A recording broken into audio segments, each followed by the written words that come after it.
जय मसीह की दोस्तों, स्वागत है आपका एक बार फिर से हमारी इस नई वीडियो में। जब स्वर्गदूत इस धरती की उत्पत्ति के पहले से थे और स्वर्गदूत जैसा कि बाइबल में कई बार बताया गया है कि स्वर्गदूत हम विश्वासी मनुष्यों की मदद के लिए है, तो सवाल यहाँ पर यह है कि जब स्वर्गदूत पहले से ही हमारी मदद के लिए मौजूद थे तो फिर परमेश्वर ने हमारे लिए पवित्र आत्मा को क्यों भेजा? क्या परमेश्वर ने स्वर्गदूतों को पवित्र आत्मा से रिप्लेस कर दिया है? आजकल स्वर्गदूत क्यों दिखाई नहीं देते? आखिर स्वर्गदूतों और पवित्र आत्मा का मकसद यहाँ या हमारे जीवन में क्या है? यदि आपको इन सवालों के जवाब जानने हैं तो इस वीडियो को लास्ट तक जरूर देखिएगा, क्योंकि आज मैं आपको इन सवालों के उत्तर बाइबल से बताने जा रहा हूँ। तो चलिए वीडियो को शुरू करते हैं। इन जवाबों को जानने के लिए हमें इनके काम करने के तरीके को समझना पड़ेगा। पवित्र आत्मा के पहले बाइबल में जिक्र आता है स्वर्गदूतों का, तो चलिए स्वर्गदूतों से ही शुरू करते हैं। दोस्तों, बाबा अब्राहम के समय से देखें तो स्वर्गदूत मनुष्यों की सहायता के लिए आए थे। जैसा बाबा अब्राहम को इसहाक के जन्म के बारे में बताने और सदोम और अमोरा के विनाश पर इन्होंने लूत के परिवार को बचाया। इसके बाद हम देखें तो याकूब का स्वर्गदूत से मल्लयुद्ध भी हुआ और वरदान के तौर पर उनका नाम इज़राइल पड़ा। इसके साथ स्वर्गदूत परमेश्वर का संदेश इंसानों तक पहुंचाने वाले भी है।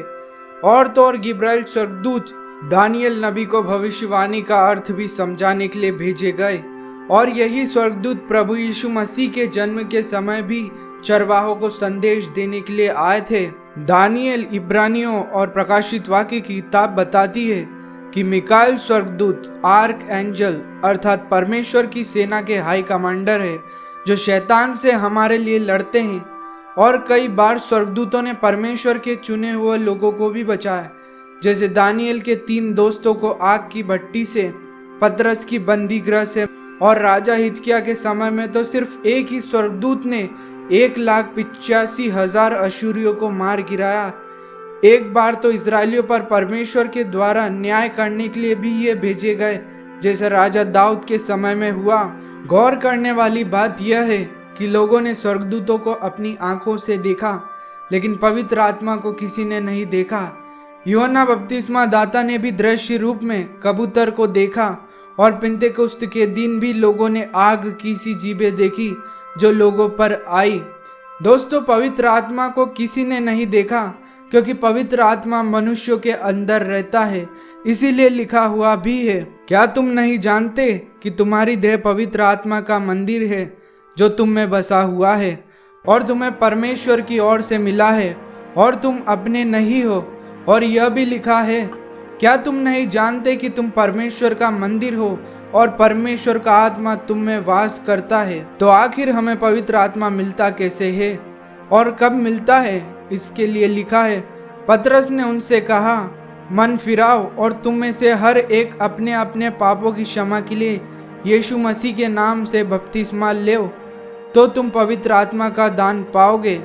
अर्थात जब हम अपने पापों को मानते हैं और जब हमारा उद्धार होता है, जब हम यीशु मसीह को अपना मुक्तिदाता स्वीकार करते हैं, तब हमें पवित्र आत्मा मिलता है। जब हम प्रार्थना करते हैं तब पवित्र आत्मा भी हमारे साथ प्रार्थना करता है।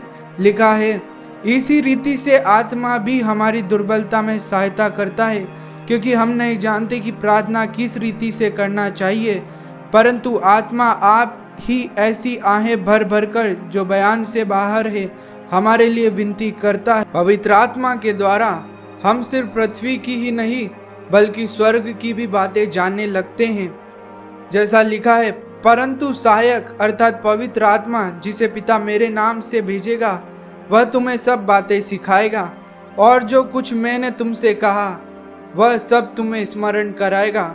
वह हमें स्मरण भी कराता है कि क्या अच्छा है और क्या बुरा है, क्या पाप है और क्या पाप नहीं है।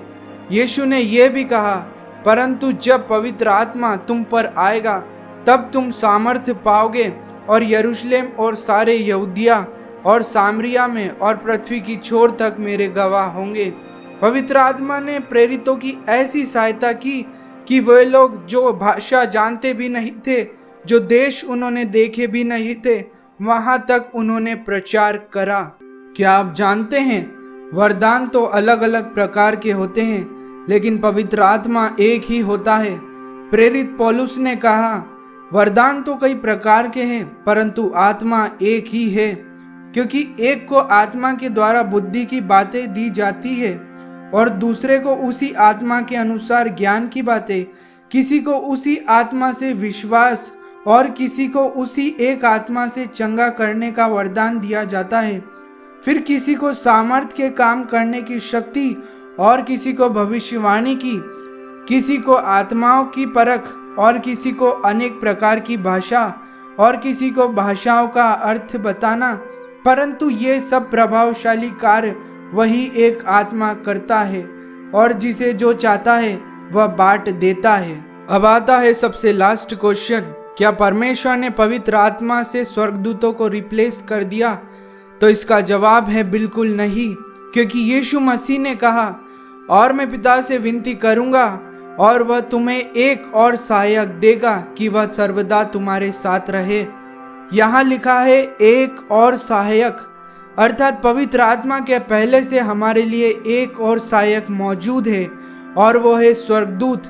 मतलब हमारे दो सहायक है, एक तो स्वर्गदूत और दूसरा पवित्र आत्मा। स्वर्गदूत हमारे सांसारिक फिजिकल सहायक है और पवित्र आत्मा आत्मिक सहायक होते हैं।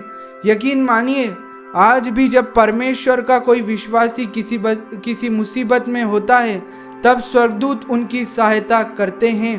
दोस्तों, पवित्र आत्मा कोई चीज नहीं है, बल्कि एक व्यक्तित्व है।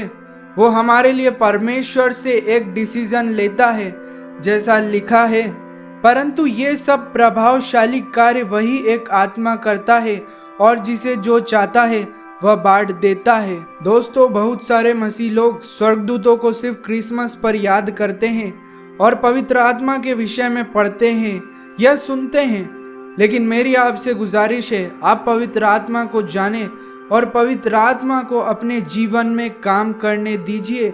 आप पवित्र आत्मा को समझिए कि परमेश्वर ने पवित्र आत्मा का आपके जीवन में क्या उद्देश्य रखा है। परमेश्वर ने आपके लिए दो सहायक दिए हैं, अर्थात स्वर्गदूत और पवित्र आत्मा। एक संसारिक जो हमारी फिजिकली मदद करता है और एक आत्मिक। इस हिसाब से हमारा जीवन और मजबूत हो जाना चाहिए। इसीलिए मेरी आपसे गुजारिश है कि आप पवित्र आत्मा को अपने जीवन में काम करने दीजिए और प्रभु परमेश्वर से प्रार्थना कीजिए, क्योंकि वचन भी यही बताता है कि जब तुम बुरे होकर अपने बच्चों को अच्छी चीज़ें देना जानते हो, तो पवित्र आत्मा क्यों, प्रभु परमेश्वर हमें पवित्र आत्मा क्यों नहीं देगा। दोस्तों, आज के समय में स्वर्गदूत लोगों को दिखाई नहीं देते और लोग सोचते हैं कि स्वर्गदूत होते भी है या नहीं। कई लोग इसके बारे में संदेह भी करते हैं कि क्या वास्तव में स्वर्गदूत है। तो मैं आपको बताना चाहूँगा कि मेरे साथ भी जीवन में एक बहुत बड़ा एक्सीडेंट होने वाला था और शायद मैं उस ट्रक के पहिए के नीचे आ जाता और जिससे मेरी मृत्यु हो जाती। लेकिन मैंने उस बात को देखा कि प्रभु परमेश्वर के वो स्वर्गदूत लगातार हमारी सहायता करते हैं। वे हमें हर मुसीबत से बचाते हैं और हमें प्रार्थना करनी चाहिए कि पवित्र आत्मा हमारे जीवन में काम करे। आज मनुष्य पापी हो चुका है और जो मनुष्य सोचता है वही करने की इच्छा रखता है, इसलिए वो सोचता है कि जब स्वर्गदूत नहीं दिखाई देते तो स्वर्गदूत होते नहीं है। लेकिन मेरा आपसे निवेदन है कि स्वर्गदूत के दिखाई देने से ज़्यादा उसके कार्य करने पे फोकस कीजिएगा, क्योंकि पिछले समय में जो नबी हो चुके हैं, जो बाइबल के ज़माने में नबी हो चुके हैं, वे सब लोग स्वर्गदूतों से बात करते थे, स्वर्गदूत से मिलते थे और उनके बीच में स्वर्गदूत काम करते थे। इसलिए स्वर्गदूत दिखाई नहीं देते, क्योंकि मनुष्य पापी हो चुका है। मनुष्य आज के समय में उतना आत्मिक नहीं है, इसीलिए स्वर्गदूत दिखाई नहीं देते। और वचन में बताया गया है कि जो पवित्र आत्मा पर विश्वास नहीं करता, जो पवित्र आत्मा को जानता नहीं, उसके लिए ये सब बिल्कुल अविश्वास की बातें हो जाती है। मेरी आपसे फिर से निवेदन है कि आप पवित्र आत्मा को अपने जीवन में काम करने दीजिएगा। तो ये वीडियो था पवित्र आत्मा और स्वर्गदूतों के काम के विषय में। आपको हमारी यह वीडियो कैसी लगी हमें कमेंट करके ज़रूर बताइएगा, और चैनल पर पहली बार आए हैं तो चैनल को सब्सक्राइब ज़रूर कीजिएगा। अगली बार फिर मुलाकात होगी एक और नए वीडियो में। तब तक के लिए आप सभी को जय मसीह की।